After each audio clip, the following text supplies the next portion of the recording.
The moment I stepped onto the sun-drenched streets of Barcelona, I knew this was a city that hummed with a rhythm all its own. It's a place where the air itself seems to vibrate with energy. Salty sea breezes, sizzling garlic from tiny kitchens, the faint, sweet scent of bougainvillea on ancient stone. This isn't just a city, a living, breathing masterpiece. Architectural genius, the passionate flair of its people, the irresistible flavors of Catalan cuisine. I had just 48 hours, a whirlwind weekend, and I was determined to soak in every drop. My adventure began with a simple walk, no map, just curiosity. Every corner held a new secret. My first morning started with a pilgrimage to the one and only Sagrada Família. Nothing, and I mean nothing, can prepare you for the sheer scale, the otherworldly beauty of Antoni Gaudi's magnum opus. Inside, the experience was even more profound. Sunlight streamed through colossal stained glass windows, bathing the nave in a kaleidoscope of rainbow light. It felt like standing inside a forest of stone trees. It's a place that quiets the mind and fills the soul with wonder. From Gaudi's divine vision, I plunged back in time, into the enchanting maze of the Gothic Quarter.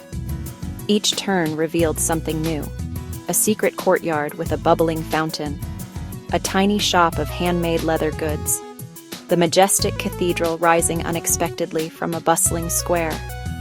Hunger hit, and I stumbled upon a tiny cafe with a faded wooden sign. I ordered a café con leche and a suiksho, deep-fried, sugar-coated, custard-filled bliss. Warm, sweet, decadent, the perfect fuel for the day. No visit to Barcelona is complete without a sensory explosion at La Boqueria.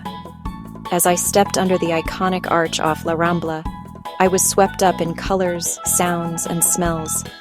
Mountains of glistening fruit, exotic dragon fruit, ruby-red cherries. Legions of jamón ibérico perfumed the air. One vendor sculpted candy into mosaics. The freshest catch, gleaming prawns, silvery sardines, mysterious barnacles, a vibrant, chaotic cathedral of food. I snagged a seat at El Quim, pure luck, energy electric, orders flying, pans sizzling. I ordered their famous fried eggs with baby squid.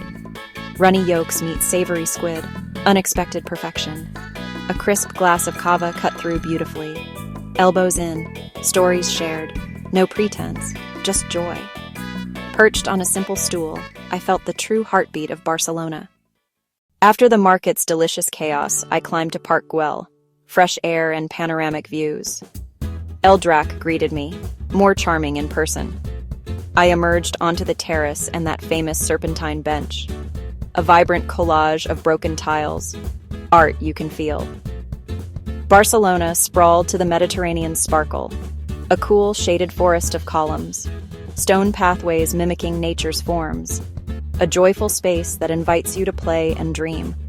Shade, pine scent, parrots overhead, a peaceful pause. The perfect afternoon, lost in pure creativity. Gaudi's imagination, everywhere you look. I left filled with color and a childlike grin. For sunset, I escaped the crowds. Bunkers del Carmel. Wartime bunkers, now a timeless view. The most spectacular panorama in Barcelona. The sky bled orange, then pink, then deep purple. Below, the grid became a tapestry of gold. Sagrada's spires, Barceloneta's shimmer, Tibidabo beyond. Young people laughed, shared wine and snacks. I met students who pointed out their neighborhoods. A simple, priceless moment of connection. Sometimes the most memorable moments cost nothing at all. I wandered into Gracia's bohemian squares, a pre-dinner vermouth and olives, local ritual perfectly earned.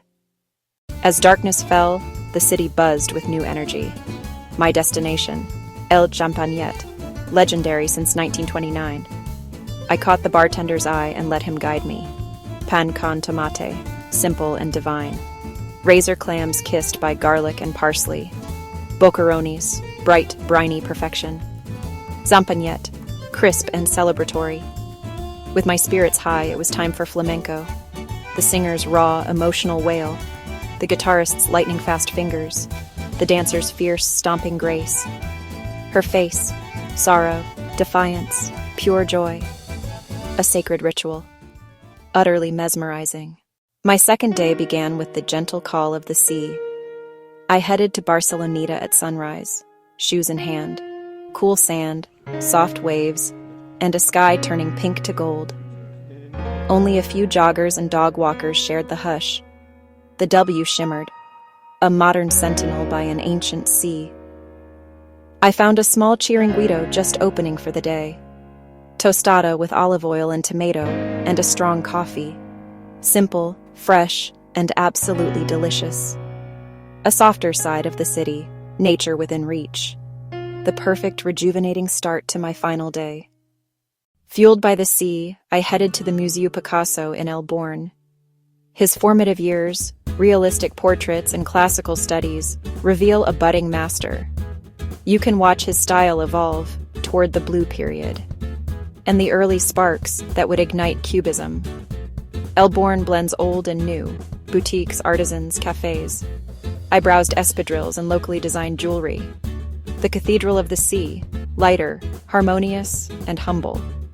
Built by sailors, merchants, laborers, its spirit lingers. At Plaza Real, a final cava in hand, I let it all sink in. In 2 days, fairy tale hills, ancient lanes, market feasts, and sunset vistas.